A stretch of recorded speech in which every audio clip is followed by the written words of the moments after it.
যে একটা দেখে যে বাটি চালান দেয় বলে একটা কথা আছে আমাদের দেশে। বাটি চালান যেটা আমি দেখেছি আমার নিজের চোখে দেখা একবার। আমরা তখন বিদেশে সদ্য ঢাকায় আসলাম, আসার পর আমার নানুর বাড়ি ধামরাই 32 নম্বর, ওখানে থাকি, বিশাল বাড়ি। তো ওই বাসায় আমার ছোট মামা থাকতেন। ছোট মামার সামহাউ ওয়ালেট থেকে হি লস্ট অ্যারাউন্ড 3 to 5,000 টাকা এরকম একটা হারানো গেল। তো হারানো গেল, সাসপেক্ট করলো যে ওই মামার রুমে একটা কাজের লোক কাজ করতো, সাসপেক্ট করেছে, কিন্তু তাকে তো বলা যাচ্ছে না। তো ইয়ে করা হলো যে বাটি চালান দেওয়া হবে। বাটি চালানটা কি? বাটি চালানটা হচ্ছে এটা পিতলের বাটি লাগে, কি একজন হুজুর লাগে যারা এই জিনিসটা পড়েন, এবং তুলারাশি একজন লোক লাগে। ওকে, আমাদের ওখানে লিব্রা আছে। এবং হ্যাঁ, এবং জিনিসটা স্টার্ট হয়েছে যেখান থেকে তাকে বলা হয়েছে যেখানে ওয়ালেটটা ছিল ওখান থেকে জিনিসটা ডিটেক্ট করা শুরু করবে। তো আমি জাস্ট এত মনে ছিলাম, আমি তখন ক্লাস মাত্র 6-7 পড়ি সম্ভবত। তো প্রথমে যখন ওই বাটি চালান যে লোকটা আসলো, সে তুলারাশি একজন লোক, ওই হুজুরের সাথে আসলেন। আসার পরে সে ওই বাটিটা ধরলো, বাটিটা ফ্লোরের উপর রাখা পিতলের একটা বাটি, সে চাপ দিয়ে ধরলো। কিছুটা বলার পরে সে ভান করলো, আমার কাছে যদি জিনিসটা বিশ্বাসযোগ্য মনে হয়নি, সে ভান করলো যে বাটিটা নিজে নিজে চলে যাচ্ছে, সে চাপ দিয়ে ধরার চেষ্টা করছে। আচ্ছা, ঠিক আছে। এবং যেই কাজের মেয়েটাকে সাসপেক্ট করা হয়েছিল আনফরচুনেটলি, সেই কাজের মেয়েটাকে কিন্তু আমাদের সারিতে রাখা হলো, এবং এটা একটু মানে সাসপেক্ট করা মুশকিল ছিল তাদের পক্ষে, যেটা কাজের লোক। কিন্তু ওই বাড়িটা অনেকখানি ঘুরে ফিরে, এটা বাড়ি চালানোর নিয়ম হচ্ছে, আমি বলি আপনাকে, ওই জিনিসটা, চুরি জিনিসটা যেই যেই জায়গা ট্রাভেল করবে সেই জায়গাতে বাড়ি নিয়ে যাবে। আচ্ছা। এবং সেটা ওখান থেকে আমার নানুর রুমে গেল, নানুর রুম থেকে একটা লবি ছিল বারান্দা, ওখান থেকে কিচেনে গেল। এটা আপনার দেখা? একদম আমার দেখা। কিচেন থেকে স্টোর রুমে গেল, স্টোর রুম থেকে ব্যাক করলো, ব্যাক করে এসে ওই মেয়েটার সামনে এসে থামলো। এবং সেটা ওই লোকটা যে হুজুর বা তার সাথে যে লোকটা আসছিল তার পক্ষে জানা ইম্পসিবল, যে আমাদের ফার্স্ট টাইম বাসায় আসে। এবং সেই থেকে মানে আমার কাছে মনে হয় যে এই তাবিজ পড়া, তারপর ওই চাটি পড়া, একটা বলে একটা বাসায় চাটি দিয়ে করে, এটা আমাদের বাসায় করা ছিল। আয়না পড়ার একটা ঘটনা বলি। আমার একজন কাজিন আছেন, রেজওয়ান নাম, তো তার বাবা বড় খালু উনি মারা গিয়েছেন আর কি। তো তার খুব শখের একটা ক্যামেরা ছিল, তখনই উনি ডিএসএলআর ইউজ করতেন। তো ক্যামেরাটা সেই ইউজ করতো। তো আমাদের বাসায় একজনের বিয়ে, আমাদের দেশের একজনের নানু বাসায় অ্যারেঞ্জ করা হয়েছে। ওই ক্যামেরাটা ড্রয়িং রুমে, অনেক বড় ড্রয়িং রুম, ওখানে সবাই শুয়েছে, ক্যামেরাটা ওখানে কর্নারের টেবিলে রাখা। আমার কাজিনও শুয়ে আছে, কাজিন অন্য রুমে ছিল। সকালবেলা উঠে ক্যামেরাটা ভিতরে নেই, ব্যাগটা আছে, ক্যামেরাটা নেই। ক্যামেরা নাই কিছুতেই নেই। বাসার অ্যাজ ইউজুয়াল যারা ছোট থাকে, মানে মেয়ে যারা থাকে, তার সাসপেক্ট করা হলো। অনেক ইয়ে করার পরে তার বিয়ে হলো না। তারপর এই আয়না পড়া ব্যাপারটা আসলো। আয়না পড়া ব্যাপারটা যখন আসলো, আসার পরে তারপরে এরকম একজন হুজুর আসলেন, তুলার সে একজন লোক থাকলো, আয়নাটা রেডি করা হলো। সেখানে কিছুটা পড়ার পরে দেখা গেল, ক্লিয়ার না, আবছা ছায়ের মতো, যে ওই ড্রয়িং রুমের কোণা থেকে চেক লঙ্গি পরা একটা লোক এসে ব্যাগ থেকে ক্যামেরাটা নিয়ে চলে গেল। এটাও দেখা। এবং আমাদের একজন ছিল, মানে আমাদের দুই সম্পর্কে একজন আত্মীয় ছিলেন ওখানে। আনফরচুনেটলি জিনিসটা যদিও সে কোনো স্বীকার করেনি, he wanted to pay the money for the camera but we didn't take it, কিন্তু তাকে সাসপেক্ট করা হয়েছে, সে নিজেও দেখেছে জিনিসটা, যে এবং পুরো জিনিসটা ছায়া আয়নাতে দেখা গেল। আমার কাছে এখানে একটা কোশ্চেন আছে, যে এই যে এগুলো আমরা করছি, হ্যাঁ, এগুলো তো কেউ একজন এই কাজগুলো সম্পূর্ণ করছে, মানে আমরা যে জাদু টোনা যেগুলো করছি, এই কাজগুলো সম্পূর্ণ করে কারা? এই কাজগুলোর মাঝখান থেকে, মানে এই যে আমরা যেটাই করি না কেন, কেউ একজন তো সেটা হয়ে মানে সেই কথাগুলো শোনে, বা সেটা কারা করে? মানে আমি একটা জাদু করলাম, সেই জাদুটা যে এফেক্টটা হলো, সেটা তো মানে কারো কারণে হচ্ছে, মিডিয়াটাকে।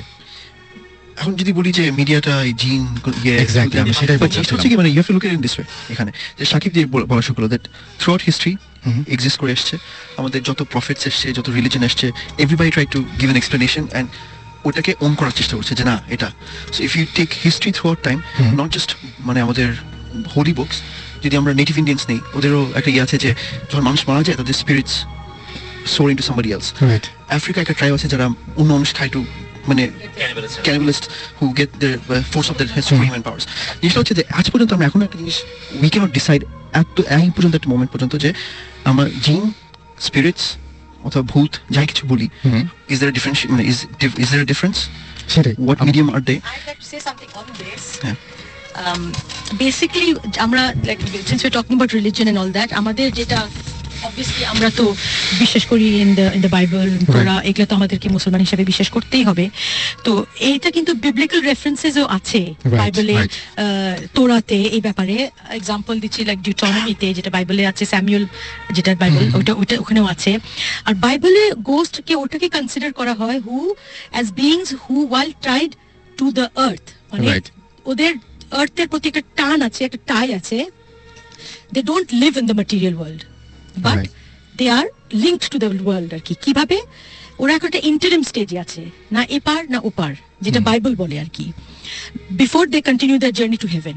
তো আপনি বলতে পারেন একটা স্টেট অফ পার্গেটরি যেটা আমরা বলি, হয়তো ওই স্টেটে আছে গোস্টস। এখন আরেকটা আছে একটা এন্টিটি, আমরা যাকে বলি একটা এন্টিটি, একটা এনার্জি।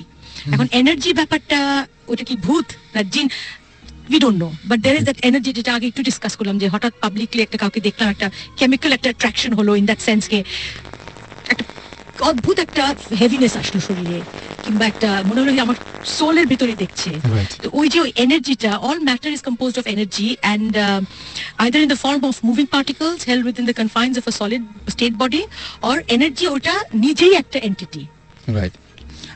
আমার যেটা মনে হয় যে এই জিনিসগুলো আসলেই মানে খুবই অদ্ভুত টাইপের। আমরা আরেকটা যদি ঘটনা জানতে পারি, আরেকটা ঘটনা আরেকটা ঘটনা Your possessions. বলবো আমি কানাডাতে এটা হয়েছে আমার, এটা আমার সত্যি অলৌকিক ঘটনা। একটা পার্সোনাল এটা এক্সপিরিয়েন্স।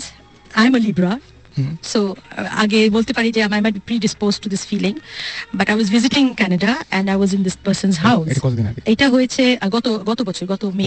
খুবই টাটকা একটা ঘটনা। হ্যাঁ, এটা একেবারে টাটকা। উনি যার বাসায় গিয়েছি, উনি বেশ, she was religious woman, a very good woman, and I think যারা ভালো মানুষ ওদের কাছে ওরা কিন্তু অনেক কিছু ফিল করতে পারে because of the clean heart, I think, that's my personal opinion. Exactly, your heart is like a mirror. তো শুয়ে আছি রাতের বেলায়, হঠাৎ করে যে যাকে মেনশন আর্লিয়ার, ঘুম ভেঙে গেল। মনে হলো ঘরটা শ্রিঙ্ক করে বোধহয় 2x2 হয়ে গেল সাইজটা। আচ্ছা। এত প্রেশার, মানে এনার্জিকে যদি কনডেন্স করে আপনি 2x2 একটা রুমে নিয়ে আসেন, তাহলে আপনি বুঝতে পারেন প্রেশারটা কি। ওই প্রেশারের চোটে আমার ঘুম ভেঙে যায়। আচ্ছা। ঘুম ভেঙে যেয়ে আমি না, আই ফিল সামওয়ান স্ট্যান্ডিং আমার বিছানার পাশে। আমি ঘুরলাম, আর আমার পাশে দাঁড়িয়ে উনি আমাকে বলছেন, এটা আমার এরিয়া। কেউ একজন বলছে? হ্যাঁ, দিস ইজ ইন ইংলিশে উনি বলছেন, in fact maybe that's the language I can understand, যে এটা আমার এরিয়া, তুমি এখানে ইন্ট্রুড করতে এসছো কেন? ওকে। ইট ওয়াজ ভেরি, আমি না নিঃশ্বাস নিতে পারছি, না নড়তে পারছি, মনে হচ্ছে আমার শরীরটা had become 300 ton. You know, বুঝতে পারছি। you can imagine the pressure again of the energy, and it was like 300 tons, and I couldn't turn, I couldn't move. কোনো মতে তো আল্লাহ দোয়া টোয়া পড়লাম, somehow I fell asleep, I don't know how. পরদিন ওনাকে বললাম, and উনি বলেন যে হরদম ওনার জিনের প্রবলেম। আপনি বললেন যেটা, এটা জিনিস এখানে রাখে ওখানে চলে যায়, ওখান থেকে ওখানে রাখে ওখানে চলে যায়, ওর সাথে লুকাচিপি খেলে আর কি বেসিক্যালি ওনার সাথে জিনটা। তো এখন হয়তো জিনটা খুব পজেসিভ হয়ে গেছেন ওনার ব্যাপারে বা কিছু একটা, বিকজ স্ট্রিক্টলি আমাকে তো বললো তুমি চলে যাও এখান থেকে। Alright. কেন এখানে, what are you, this is my territory. তো there you are, it's frightening. এবং মানে ওই সময় কিছু দেখাও যায়নি, কিন্তু কিছু just না, but একটা feel করতে লম্বা, পারছি। মনে হচ্ছিল একটা লম্বা চার কোনা একটা কিছু একটা চার কোনা লম্বা রেক্ট্যাঙ্গুলার। এখন এটা কি I don't Exactly. know. Again, it was one other time I felt I was with my son who was 4 years old তখন। I was sleeping in my room, and হঠাৎ করে দেখি আবার রাতের বেলায় ঘুম ভেঙে গেল, রুমটা দেখে একদম ভাগ হয়ে গেছে মাঝখান দিয়ে। আচ্ছা। তারপরে দেখি আমার ছেলের দিকটা একদম clear, like fresh clean heavenly একটা ক্লিয়ার এয়ার, আর আমার দিকে আপনি বিশ্বাস করতে পারবেন না, মনে হলো গিজ করছে কি জানি, আচ্ছা। মানে কোটি মনে হচ্ছিল পিপল উইথ লং আর্মস, আচ্ছা। Short build but very long arms, of কারণ গ্রিনিশ স্লাইমি গ্রিন টাইপের একটু, আর বড় বড় চোখ। আচ্ছা, আমি না ইনফ্যাক্ট আমি একটা ঘটনা বলবো। আমি কয়েকদিন আগে এটা সাকিব ভাই খুবই অদ্ভুত একটা ঘটনা করেছে, যে আমি মাঝে বললাম না, যে মাঝে আমি বলতাম যে এরকম যে একটা মানুষকে আমি দেখি যে আমার ঘরের বাইরে মনে হয়, আমি প্রথমে একদম সত্যি বলছিলাম। আমি সেদিন এমনি ব্রাউজ করতে করতে এটা অনেক পুরনো একটা মামি, সেই মামিটার চেহারাটা হুবহু ওই টাইপের, মানে শুনতে খুব হাস্যকর লাগবে, কিন্তু আমি খুব ভয় পেয়েছি। মানে অদ্ভুত ব্যাপার, মিলে গেছে, প্রায় মিলে গেছে জিনিসটা। মানে আমার কাছে খুব অদ্ভুত লেগেছে না, জিনিসটা। মামির কথা আসায়, মানে I remembered I want to say something about the black magic, which actually happened when with a cousin of my colleague, okay. 2 months back. এটা ধানমন্ডিতে। তো আমার এই কলিগ যিনি ডক্টর সাব্বির, তো উনি এসে বললেন যে তার এক কাজিন বিয়ে হয়েছে অ্যারাউন্ড 1 year back, ওকে। ছেলে কাজিন। তো বিয়ে হওয়ার পর থেকে যে বউ আসছে, এর আগে তাদের family, it was very healthy family, অসুখ বিসুখ আছে বাট নট দ্য সিভিয়ার। আসার পর থেকে ওনার বাবা অন এন্ড অফ, বিয়ের পর থেকে অন এন্ড অফ অসুস্থ থাকেন। তো এটা সেভাবে মার্ক করে, বাবা বয়স হচ্ছে, মনে করছে সবাই যে বার্ধক্যজনিত কারণে genetic diseases and something else.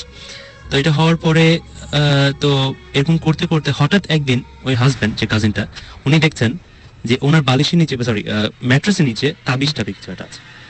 তো উনি সভাপতি, উনি এবং ওয়াইফ থাকেন, কাজের লোক কেউ এসে রাখবেন না, বাসার অন্য কেউ এসে রাখবেন না।